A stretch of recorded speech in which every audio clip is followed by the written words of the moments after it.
Welcome, my weird witches.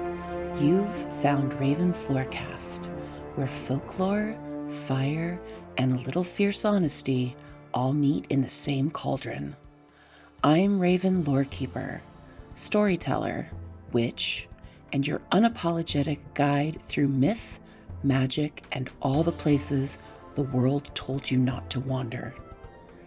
This podcast exists because magic deserves to be honest, witchcraft deserves to be inclusive, and every one of us who grew up other deserves a place to finally exhale. So pour yourself something comforting, settle in, and remember, the world may not have been built for us, but the magic was. Weird ones, one quick housekeeping note before we continue. Some of you may have heard ads in recent episodes. That wasn't intentional, and once I learned I had control over it, I turned them off. Raven's Lorecast will be ad-free going forward, always. This work is built as a ritual space, and interruptions don't belong here. Thank you for your patience while I learned the back end, and thank you for being here. All right, let's continue. Take a breath with me, weird ones. Let the world fall away for a second. The texts, the dishes, the noise, the expectations. Come stand with me in the quiet place behind your ribs. Tonight, we are opening a door. Not just a door to this episode, a door to a series, a ritual, a long, spiraling path we're going to walk together again and again over the years. Because divination isn't something you learn, not in one sitting, not in one book, not in one lifetime. Divination is a relationship between you and your intuition, you and your ancestors, you and the world beyond the edges of language. And relationships take time. So think of tonight as the first star that appears in a night sky you'll come back to again and again. One star, one gleam, one opening note. Every quarter, we'll return to this work. We'll explore another form of listening, another way humans across the world have reached into mystery, another way witches have asked the universe, speak to me. And across the years, across the seasons, across the long arc of our own becoming, these episodes will thread themselves together like constellations. You'll look back one day and realize, oh, I know how to listen now. Oh, I recognize the voice in the silence. Oh, my intuition didn't get louder. I finally got quiet enough to hear her. Divination isn't about telling the future. It's about understanding the present so deeply, so honestly, so courageously that the future has fewer places to hide. And before we dive into the lore, before we talk about scrying bowls and dream messages and omen reading, I want you to know this. You are already a diviner.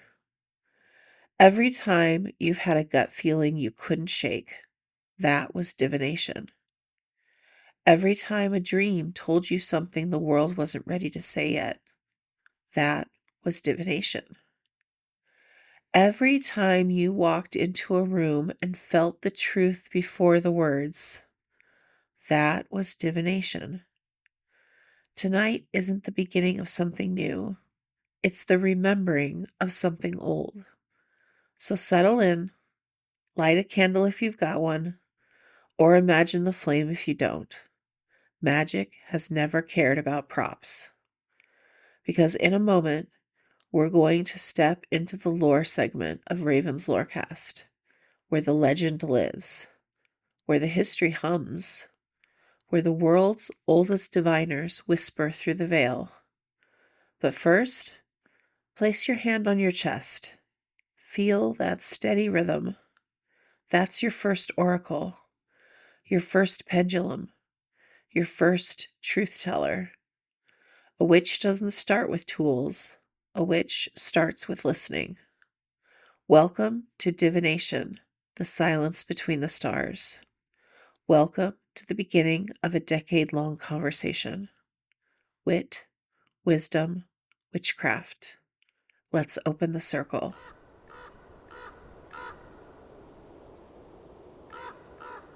All right, weird ones, gather close. Tonight, we're stepping into a river older than memory. A river every culture on earth has dipped its hands into. A river that runs beneath language, beneath time, beneath the places where logic refuses to go. We're talking about divination, not the Hollywoodified version, not the meme version, not the glitter splattered cottagecore version. We're talking about the thing humans have always done when the world cracks open and they need to hear the truth anyway. Long before there were alphabets, there were omens.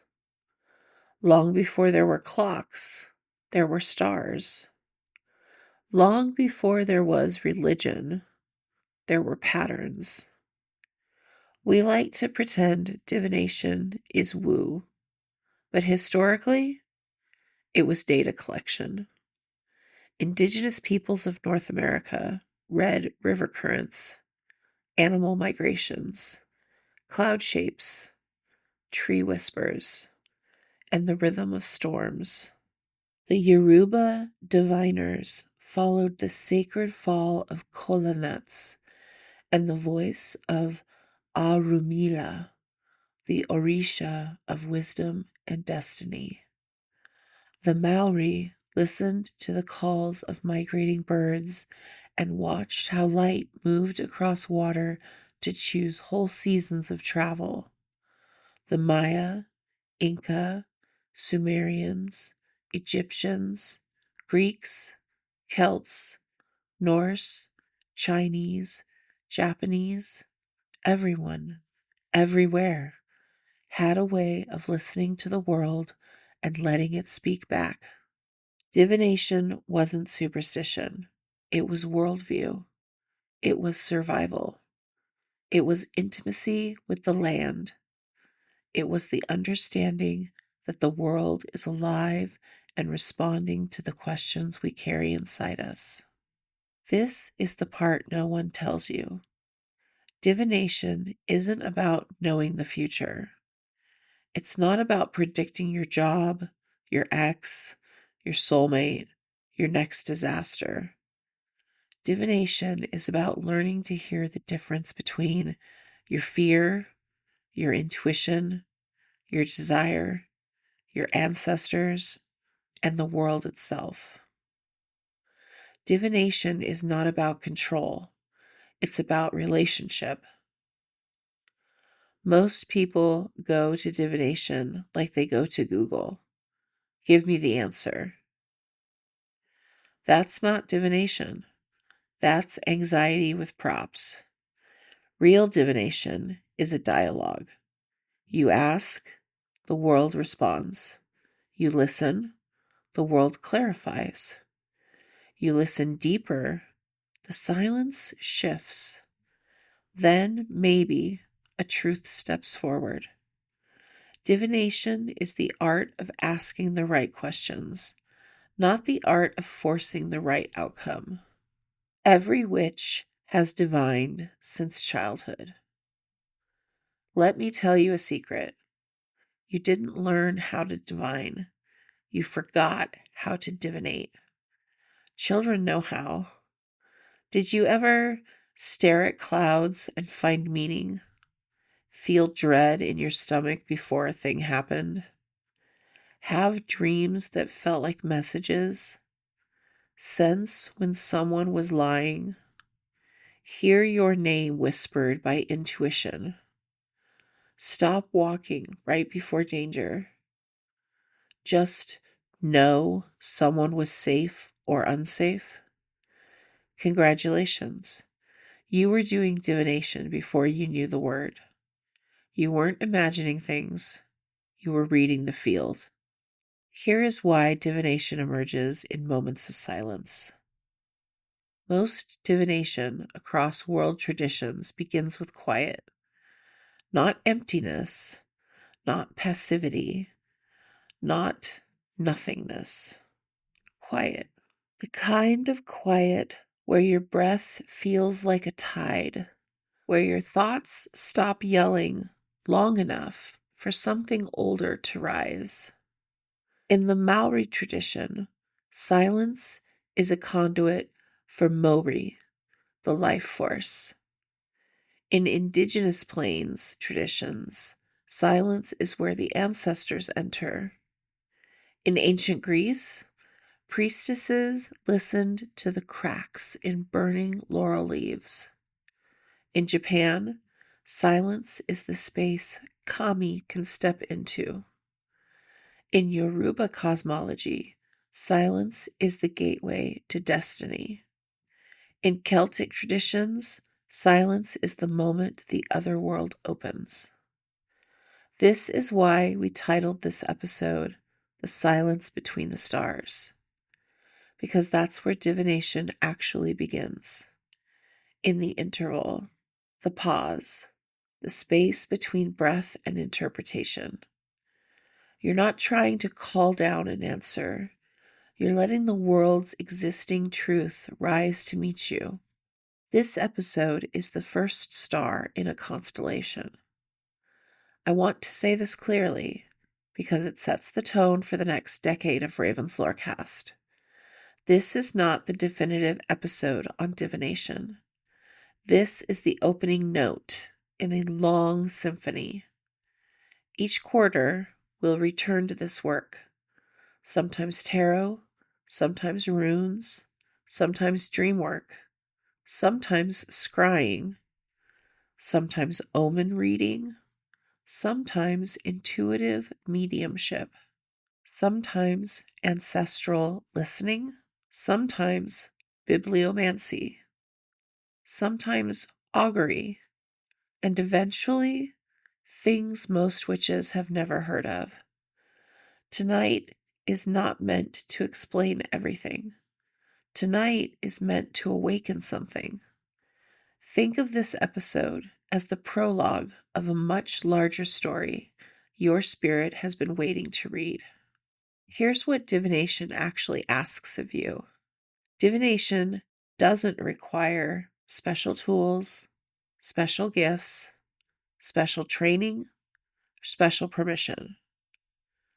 Divination asks for presence, honesty, openness, courage, curiosity, a willingness to be wrong, a willingness to try again, and a willingness to listen without forcing. Divination isn't a technique, it's a posture, a way of being in the world, a way of noticing, a way of interpreting meaning long before language arrives, a way of recognizing that you are a part of the universe, not observing it from the outside. You are inside the pattern, and the pattern is inside you. Across cultures, witches were less fortune tellers and more pattern readers. People came to them not for prophecy, but for clarity. A good witch wasn't someone who saw the future. It was someone who could say, "Here's the truth you've been avoiding. Here's the thread that connects everything. Here's the question you should be asking. Here's what your spirit already knows. Here's what the world is trying to tell you." Divination is not prediction. Divination is perception. And perception is a skill that sharpens with time, discipline, humility, and trust. This series, over years, will help you sharpen that perception until it becomes second nature. Why this lore matters right now is simple. Because we live in a world where everything is loud. News, alarms, notifications, opinions, panic, doom scrolling, chaos, performance, perfection, certainty, distraction, noise, noise, noise. And divination teaches you the opposite. Divination teaches you to be with yourself, to hear your own truth, to recognize when a fear is lying to you, to tell the difference between intuition and trauma, to find answers in unlikely places, to trust your quiet. When the world demands loudness, divination asks you to listen. And tonight, we begin that listening together. Take a breath with me, weird ones, because tonight's sky is not showing you anything. And that's the point. On January 18th, 2026, the moon reaches her new moon phase in Capricorn, exact at 2:53 p.m. Eastern, standing directly between Earth and Sun, completely dark, completely invisible. 0% illumination. No glow, no reflection, no emotional mood lighting. This is the kind of sky that doesn't comfort you. It respects you. The new moon in Capricorn says, begin like you mean it. New moons are beginnings. Capricorn beginnings are not soft. They are intentional. This new moon rises at the very end of Capricorn, late degrees, which means we are not learning what to build anymore. We're deciding whether we're willing to finish it. Capricorn moons don't ask what you feel like doing. They ask, what are you responsible for now? What structure do you need to stop avoiding? What future version of you is depending on a choice you make tonight? This is not the moon of manifestation boards and poetic wishes. This is the moon of commitments you'll still recognize years from now. Astronomically, tonight is a gift. With the moon completely absent from the sky, this is the best deep space observing window of the month. Galaxies, star clusters, the Milky Way unobstructed. This is a sky that rewards patience and long vision, and symbolically, that tracks. Capricorn doesn't care about what shines immediately. Capricorn cares about what endures. Jupiter is still the brightest object in the night sky, hanging in Gemini, near peak brightness after opposition. Jupiter expands whatever it touches. In Gemini, he expands questions, conversations, connections between ideas. This is not blind optimism. This is intellectual stretching. Ask better questions tonight. Zoom out. Let your thinking breathe. Big plans need big perspective. Now here's the part astrologers circle in red ink. We have a Capricorn stellium. Multiple planets stacked in the same sign, concentrating energy around discipline, ambition, leadership, long-term planning. Let's name them cleanly. Sun in Capricorn means final degrees, wrapping up a cycle of responsibility. Moon in Capricorn is the new moon reset. Mercury in Capricorn symbolizes clear, strategic thinking. And Mars in Capricorn is exalted, focused, effective. This is not chaotic energy. This is organized power. Mars in Capricorn doesn't rage, he executes. Mercury in Capricorn doesn't ramble, he plans. This is a night for decisions that stick. Venus just entered Aquarius on January 17th. That matters. While Capricorn is asking you to commit, Venus in Aquarius is asking you to choose freely. This is love without obligation, connection without control, affection that honors autonomy. Tonight's question isn't, who do I owe? It's, who do I choose and why? Jupiter is retrograde in Cancer, turning expansion inward. This is about home, safety, emotional foundations, belonging. Before you build upward, Jupiter asks, is the base strong enough? If something feels shaky, that's not failure, that's information. Pluto has entered early Aquarius, and that's not subtle. This is the opening chapter of decades-long collective transformation around community, technology, power structures, who gets to belong. This new moon is happening at the doorway between eras. What you choose now echoes. The Ursae Minorid meteor shower peaks on January 19th, meaning tonight may already show early streaks under these perfectly dark skies. Comet C 2024 E1 is nearing perihelion and may be visible with binoculars as a faint glow near the horizon.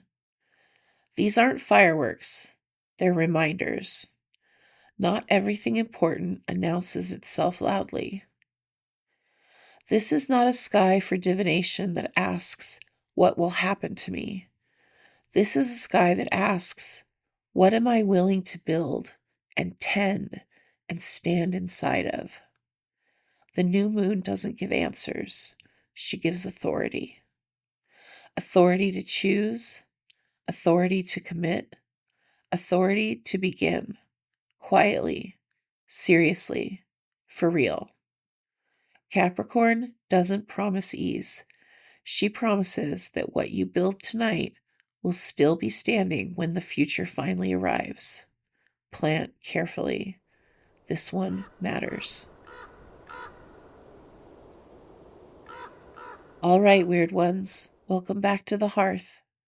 We've been wandering through the quiet edges of dream work tonight, so now it's time to feed the body that carries you through those realms. Dream magic is gorgeous, yes, but it's taxing. You don't go wandering the inner forest on an empty stomach. Not in this house.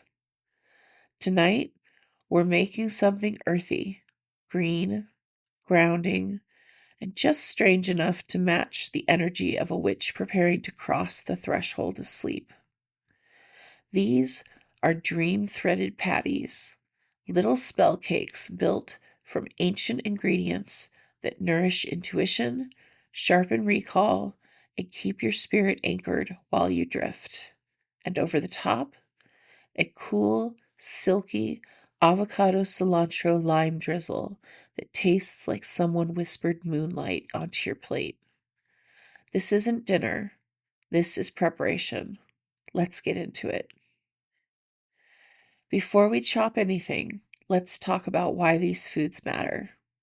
Dream work is old, older than written magic, and cultures all over the world leaned on these ingredients for exactly this purpose. Oats, grounding, B6 rich dream supporters, steadying the nervous system so the mind can travel. Potato, the anchor, pure earth energy. You will come home safely. Spinach, stamina for the mind, chlorophyll for clarity, iron for strength.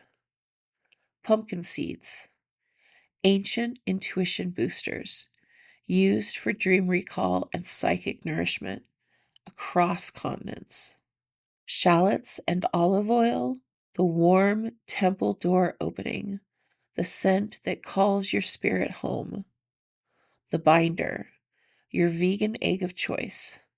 It represents the thread that ties your waking and dreaming self together. Every one of these foods has lineage. When you cook with intention, you're not just eating, you're remembering. Let's gather the ingredients for the dream threaded patties.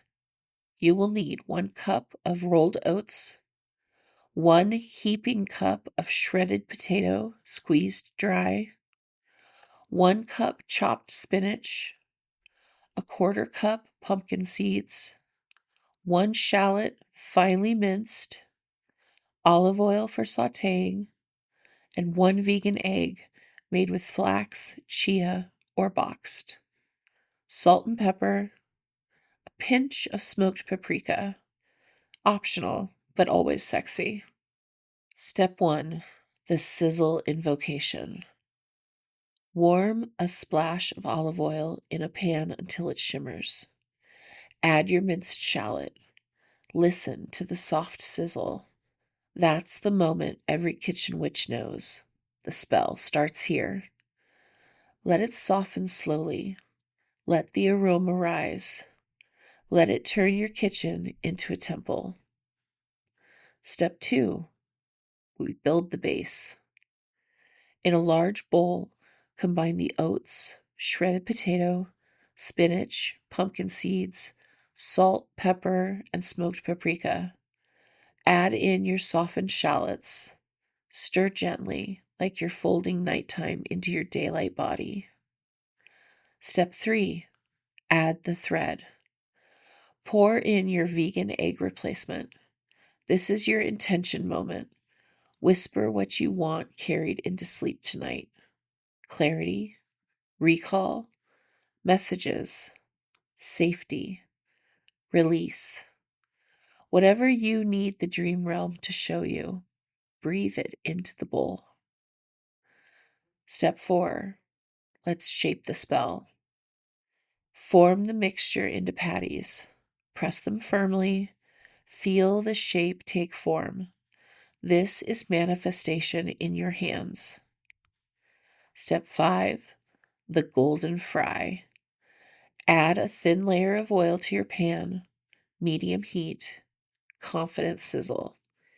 Pan fry each patty until it turns golden, crisp on the outside, tender within.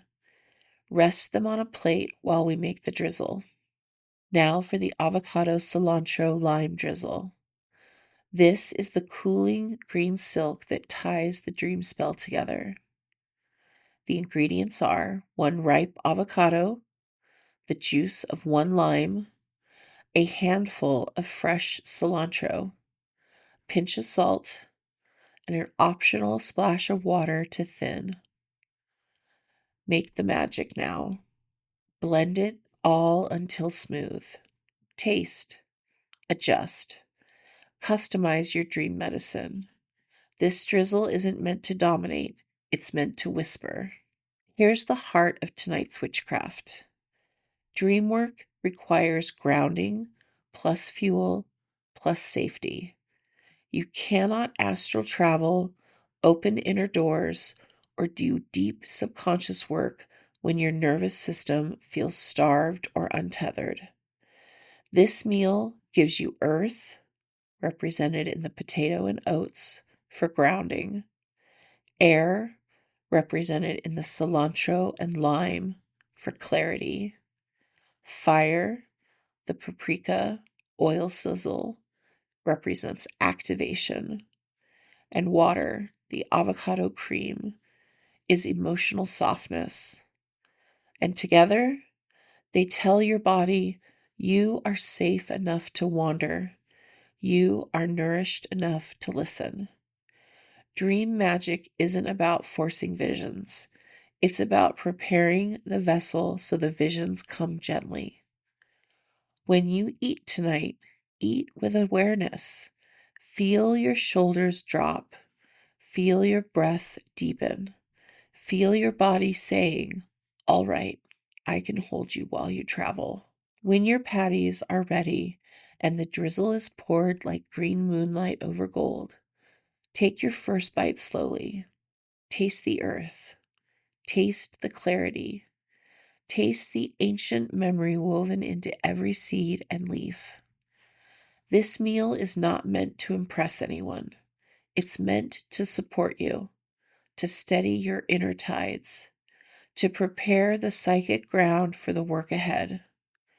When you're done, whisper a little blessing, not to the dream realm, but to yourself. Tonight, I travel safely. Tomorrow, I remember clearly. Now wipe your hands, my weirdlings, and come back to the fire. We have one more circle to close before your night journey begins. Take one more breath with me, weird ones. Let your shoulders soften. Let your jaw unclench. Let the air you've been holding finally escape your body.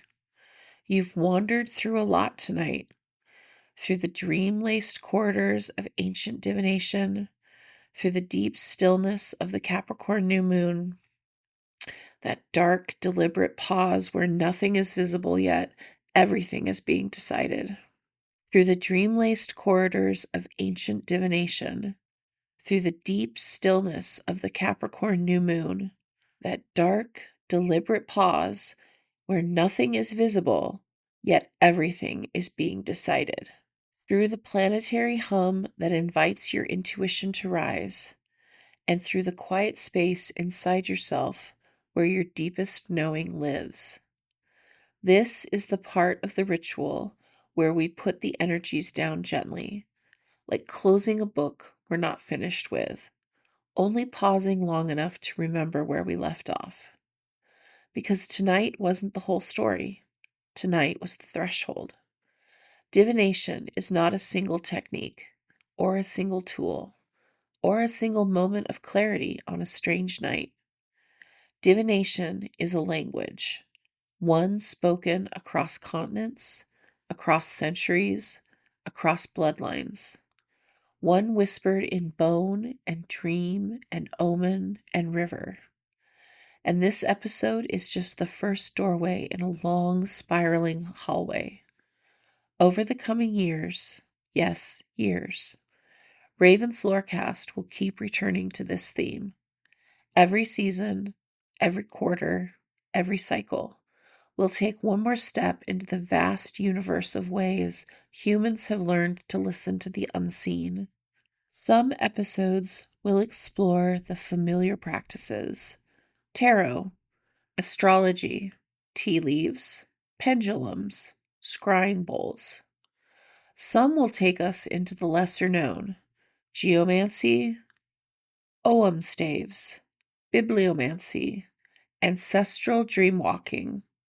And some will lead us into the truly wild, the forms of divination most people have never heard of, the ones that survived only in fragments or were passed through families like secret fire.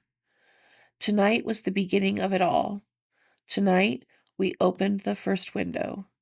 Tonight, you remembered what it feels like to listen to that quiet voice inside you, the one the world trained you to ignore. Before we close the circle, I want you to place a hand over your heart, just for a moment.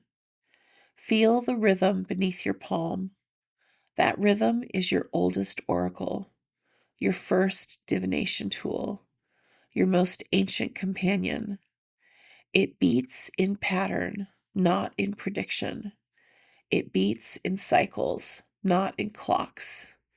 It beats in truth, not in fear. And if you learned anything tonight, let it be this: you are not separate from the magic you seek. You are the instrument. You are the listener. You are the bridge between the seen and unseen. The kitchen magic you made tonight, that was preparation, not just for dreams, but for listening. That was grounding for the path ahead. That was you saying to your own spirit, tonight I travel safely. Tomorrow I return with clarity. Weird ones, one quick thing before we close the circle. If you want to help keep Raven's Lorecast independent, ad-free, and made with time and care, there is a hearth inside the manor. It lives on Patreon, and the entry tier is called The Conspiracy of Ravens, because of course it is. That's where I share monthly bonus lore episodes, deeper dives, and behind the veil pieces that won't ever air on the public feed. If you can't join, you are still part of this circle. Listening, sharing, and being here matters more than money ever could. But if you can, I'd love to welcome you into the conspiracy. The link is in the show notes. So as I close this circle, let me leave you with one small blessing. May the dreams that rise tonight be gentle. May the messages come in symbols you recognize. May the truth arrive in a way your heart can hold. And may the silence between the stars speak to you in your own voice. If something tonight stirred your intuition awake, if a memory rose or a knowing landed, if the quiet felt familiar, just remember, it was already yours. And I'll meet you at the next doorway, in the next Divination episode, in the next cycle, in the next year, as this series slowly threads itself into the spine of Raven's Lorecast. Until then, stay soft, stay curious, stay listening, and as always, wit, wisdom, witchcraft.